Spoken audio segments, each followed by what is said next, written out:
It might be a little windy on the camera, but it feels good to me. We're down here at Kawaguchiko Lake, which is one of the 5 lakes in the Fuji 5 lakes area.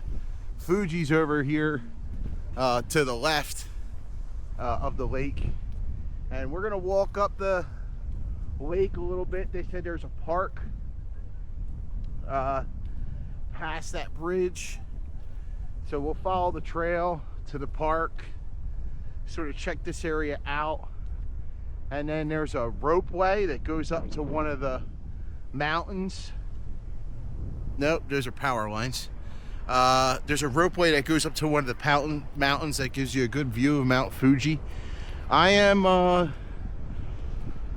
still doing a little research on, where's the trail here? I don't think it's over there. I'm still doing a little research on how I'm going to do Mount Fuji itself. So according to what I've seen so far, the bus takes you to the 5th station, and obviously the summit is the 10th station, and the bus takes you to the 5th station, and then you can't really get any transport after that, so you're hiking. And after the 5th station, once you go above the 5th station, you need, so Mount Fuji Panoramic Ropeway is kind of like over there. So maybe those aren't power lines. Maybe that is the ropeway. So today my plan is to walk along the lake a little bit, sort of check things out.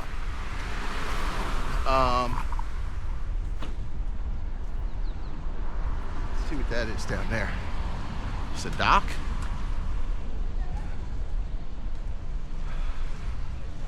Oh, it's where you rent these swan boats. I'm not really interested in doing that, to be honest. So my plan right now is to walk around the lake a little bit, maybe ride that ropeway up to the top so I can check out a really cool view of Mount Fuji. You can see Mount Fuji, it's just a tad bit hazy, so I'm feeling lucky that I can see it, because they say you can only see it 100 days a year, so that's cool. And I kind of thought this trail, let's make sure I'm actually on it, not just on the sidewalk.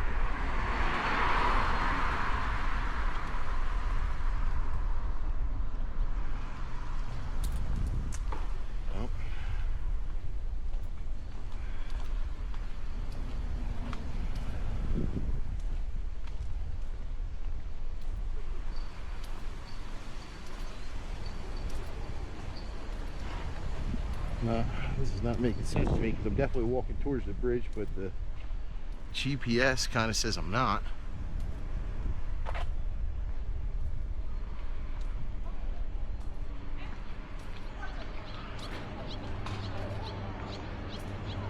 Actually, the GPS says I'm not moving at all, so I wonder what's up with that.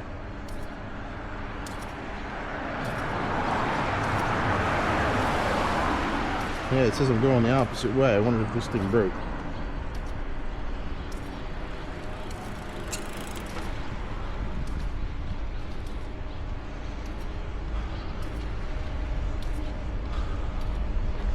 It's kind of not what I was expecting. I was expecting to be walking along the lake.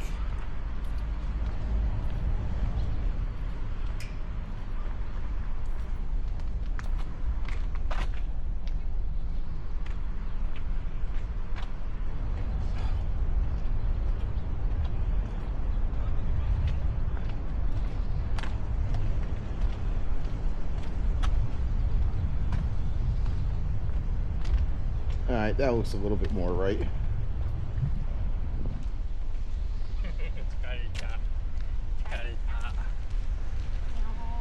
says I'm on the trail, which, if this is just walking along the sidewalk next to the lake, we'll go check out that park and then go check out the roadway, or the ropeway. I did see a guy selling some pretty awesome looking hamburgers, cheeseburgers, out of a truck on my way down here, because my hotel's like, I don't know, 2 or 3 miles away from this. I don't want to walk all the way around the lake, well, especially if it's gonna be all sidewalk like this, and like not near the lake. But we'll see if that changes in a little bit.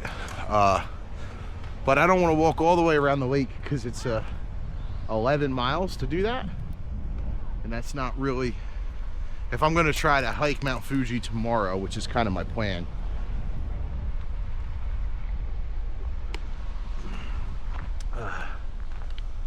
Doing 11 miles today and wiping myself out, not that, yeah, 11 miles would get me pretty tired. Yeah, let's check out this little, oh, there was a little trail right there. So let's check out this little trail. So doing 11 miles today is probably not a good idea. So we're not gonna do that. I mean, don't get me wrong, we're still gonna walk around and check some things out. But so we'll do this and then check out that ropeway, and then maybe get some lunch, and then take the bus to there's like an amusement park that I can see from my apartment here. And so we'll check out that amusement park, and this is a little bit more overgrown than I was in the mood for, but that's okay. So we'll check out that amusement park. They say it's free to enter, so I'm betting there's like some good food there. Not that I haven't had good food in town. So just some different things to see. So it's free to enter. I guess you just pay per attraction you want to take part in. So we'll do that. And then I think it's either tonight or tomorrow night there's going to be fireworks at this lake. So we want to check that out too. And then of course I do have to go back. Look at all these I was going to call them fireflies, but they're dragonflies or damselflies. There's a ton of them. Look, it's like a swarm. So I don't know if that's going to show up on camera. So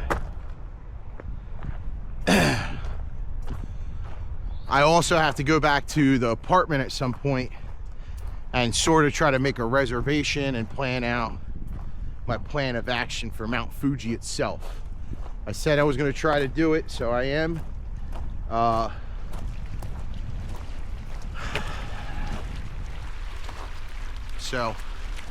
But they say from the 5th station to the summit, and this is kind of like what I want to be walking along.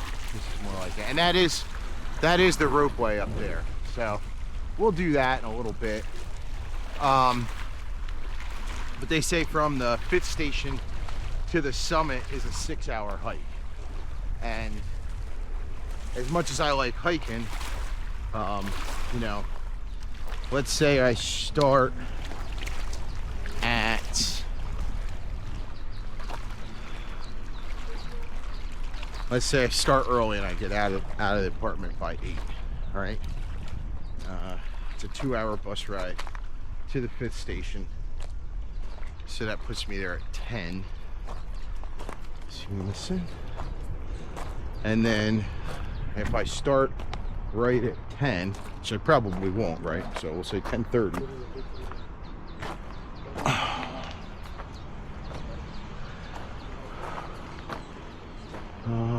What's the best way to traverse this?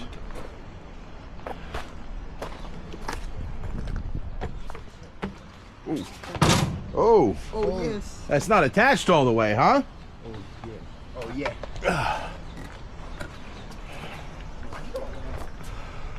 Wow. Gave them a little scare. One point of that little deck thing isn't attached to the other deck. Well, maybe that's why you shouldn't be laying in the middle of what's the walkway, but that's neither here nor there. So if I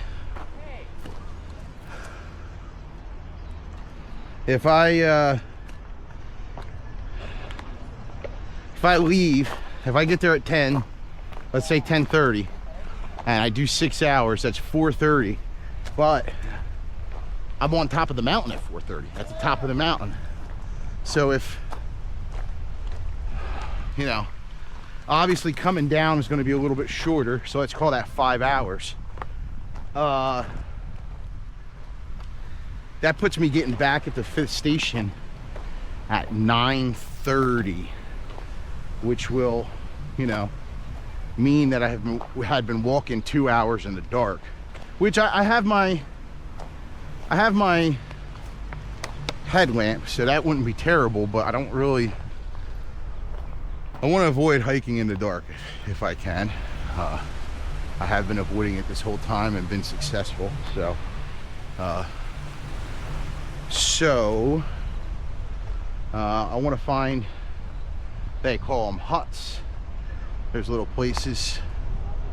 Oh, you know, I might not be actually on a trail here, because it doesn't seem like this is designed for people to walk.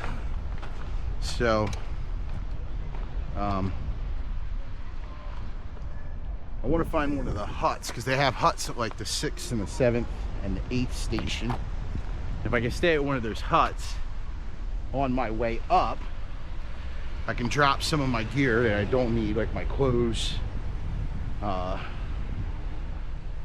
stuff like that. I can drop that stuff there and leave that there and reduce the amount that I have to carry, because I am checking out of this apartment tomorrow morning.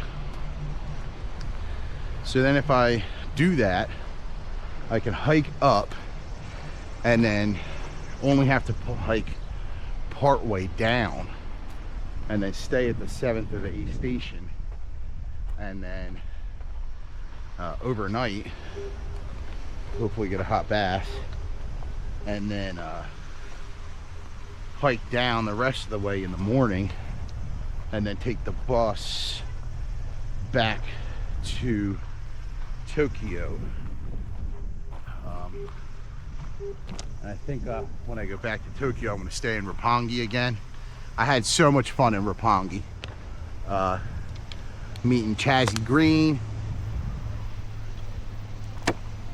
listening to some good jazz at Club T, and then Chazzy took me to Bauhaus, which was that awesome rock club I posted. And Chazzy's the guy killing it, playing the, all those musicians were killing it that night. Don't get me wrong. But Chazzy was the guy playing the saxophone. Pretty cool guy. Showed me around a little bit. Nice to see an American that I can talk to that is into the same things as me. Not that I'm a musician, but I really do enjoy live music, and it's cool. He went from playing jazz to playing rock and roll like there was no hiccup in his step. He was very talented, and he said, well, the thing is, there's only 12 notes and I know them all. So that's what he's telling the other musicians at the club. So very cool guy, and it's nice to meet somebody that is definitely more knowledgeable about Japan than me, but that also spoke English, right? Because, you know, I'm just a tourist, so there's a lot of people that know a lot more than me about Japan. But he could also communicate well with me. He's from Detroit, you know.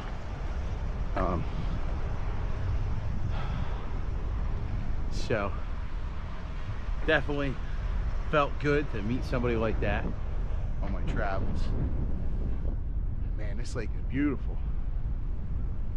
Beautiful.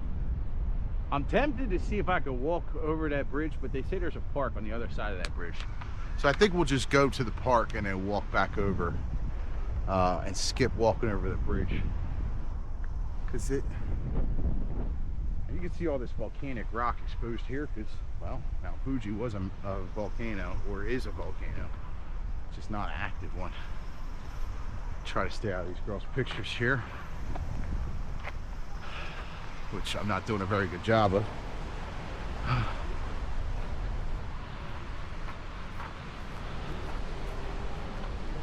Sorry. Beautiful day. Yes. So that's kind of my plan right now. And then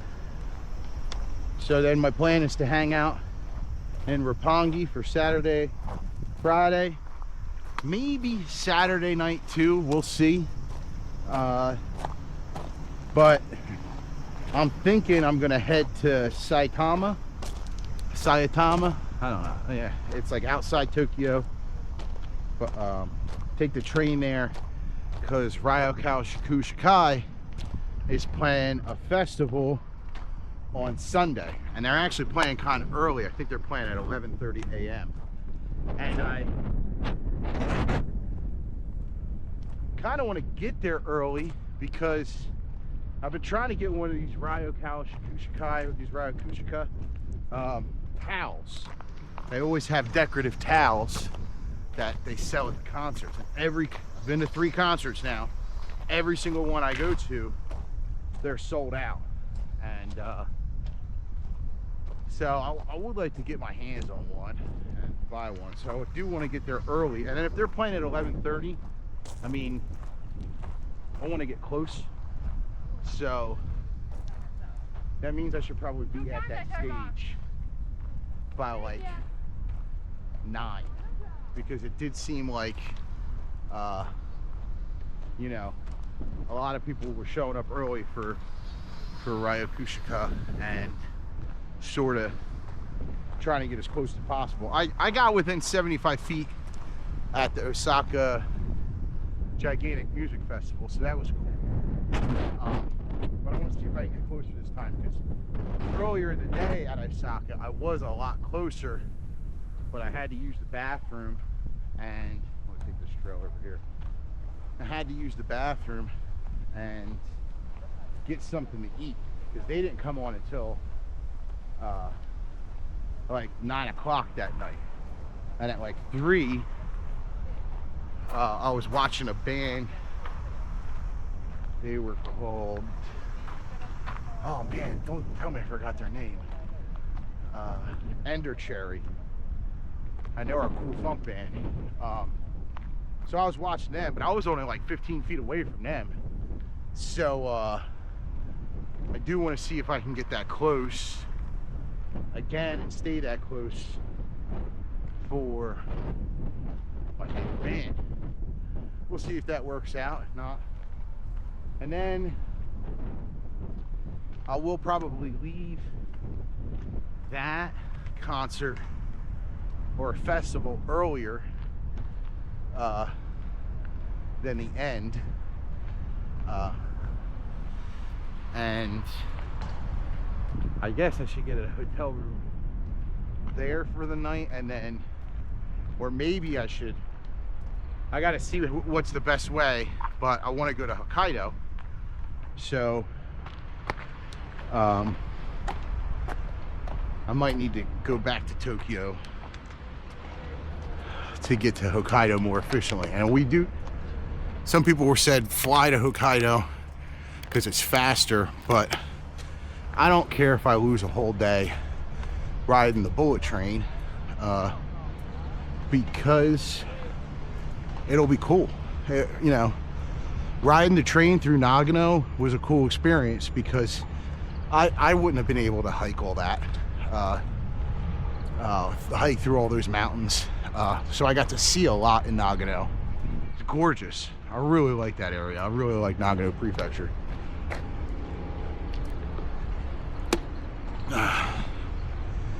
And that is where that house was. So still waiting to hear back from 1 or 2 people, their opinions. My one buddy said that it looks like a good house, but him and his wife were saying, how much are you going to use it compared to how much you spent on hotel rooms, you know? So that's some thoughts that sort of give me some hesitation, not because I don't want to own my own property, but because, you know, With property and home ownership comes a lot of responsibility and added and sort of hidden costs, you know. So the house is only $13,000 with taxes and title and fee and all that. But then you know, you gotta get, obviously I'm gonna get internet set there because I would want to set up cameras to monitor the property from home. And then that would also require electricity, right? So those are added expenses. And then the annual taxes, the yearly taxes, would be another added expense. Yeah, I think we're definitely going to do that ropeway. That seems cool. So we might just do that right after this walk. There's a hawk up there too. Seems like people are going for boat rides.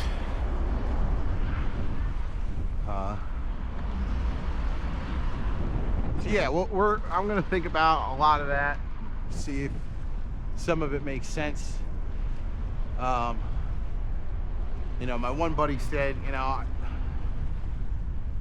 I really liked, he said that, you know, he's talking about all these places he's traveled in the past 5 years. He's like, I like them all, man. So he said, if you buy a house in Japan, then that kind of locks you into travel in Japan for the next, you know, 4 or 5 years in the summer, which I don't know. I think I would like, to be honest. I really do think I'd like it, because this is a very unique and different country. And it's one of the things me and Chazzy were talking about, is that this country is different in ways that are hard to describe. You know, you kind of have to come here to really put your finger on how it's different. And I'm not sure I can describe it in words, right? Which, I got the camera all twisted around up there. Which, I'll be honest, isn't the first time I've had an experience like that, right? When I was a teenager. Man, that's a quiet generator. How's it going? Hello. Hey. Bye-bye. You having a good day, huh? Have a good day. Beautiful day. So when I was a teenager, me and my buddy Bobby, we used to love going surfing. People would say, you know, you guys can't be that good being Jersey Shore surfers. It's not like there's huge waves down there, and those are cool boats. That's a cool boat right there on the left. How long it is. So people always say, you know, how much fun could you have if you're sort of, you know, sort of mediocre to amateur surfer, like a beginner, and it's all these small waves. And me and Bobby would just always look at each other and say, they don't get it, man. And it's one of those things that until you feel the power of the ocean under your feet, it's indescribable. There's a connection to the water that you feel that is not easy to put into words in any way, shape, or form. You got to get out there and you really got to do it to know what other people are talking about. And something else I'd always say to those people is, you don't have to be good at something to enjoy it, right? People who write poetry and paint, you don't necessarily have to be Leonardo da Vinci or what's that guy's name? James Joyce, right? You don't have to be this highly accomplished, world-renowned person to enjoy what you do. And that's a pretty good lesson in life all the time, you know? And then with time, you'll get better. If you enjoy it, with time, you'll definitely get better. So there's that. Looks like there's a little temple out here, a little shrine out here on that little mini island. Maybe we'll go check that out. But But yeah, I'll be honest, I was feeling a little bit sad this morning because today is August 4th and I need to go home. I need to get on the plane 5 p.m. August 20th. So as much as I miss home and I am feeling, how to put it, I am feeling that I'm, you know, it's been a long time in my life since I haven't worked for 50 days. So I am feeling a little anxious about that. I'll admit I'm a little obsessed with work, a little bit of a workaholic, a little addicted to work, which is one of the reasons that I was having a tough time this spring, sort of on the path to lose my mind. Who was that to just call? On the path to lose my mind, so I wanted to pull the trigger on this trip, you know. So I gotta call that person back. So we'll start this back up in a second. But that was, you know, my work addiction is one of the reasons that I really felt like it was time for me to take an extended period away from my jobs. Not that, I mean, I love the things that I do. I feel so blessed to be able to be an instructor, the places that I'm an instructor. I love to do, it's just, I feel so, you know, doing the video, working in the machine shop. I love all those things so much. That's why people say, well, why don't you give up one of these things? I say, I can't. I love doing what I do. But even with that, I was just, this winter I was just overburdened. I think I did 33 or 34 65 to 70 hour weeks in pretty close succession. There was a couple weeks there where in the middle, like Christmas time, where I wasn't doing those kind of hours, but still it was daunting, you know. So that was one of the impetuses to take this time off this summer and really get some time to explore Japan. How was I talking about? Why did I bring that up? Oh, because it's been a long time since I've gone this long without working. So I'm not really excited to continue to sort of, I mean, I do like exploring, but at the same time, you know, and Japan is very affordable, but at the same time, you know, things start to add up. Even affordable things start to add up. So just the idea that I haven't worked for 50 some days, I haven't, you know, brought in any extra income, feels a little bit stressful. Not that I'm losing sleep over it, that's for sure. But I think I definitely, I don't know where I was going with this. So I like Japan, but I do think that there's a time to stop spending so much money. Not that I'm spending a ton here, but you know, things got to come to an end eventually. So all right, I'm rambling here, and we're gonna get to this park in a second, and I'll probably bring you guys back when we get out to that little, actually I don't know if I can get out there from there. We'll look, because that would be a cool place to check out the mountain over the lake. But I want to call that person that just called me back. So I'm going to shut this off because I don't really think it's polite to record phone calls. And it's probably not going to be an interesting phone call to y'all.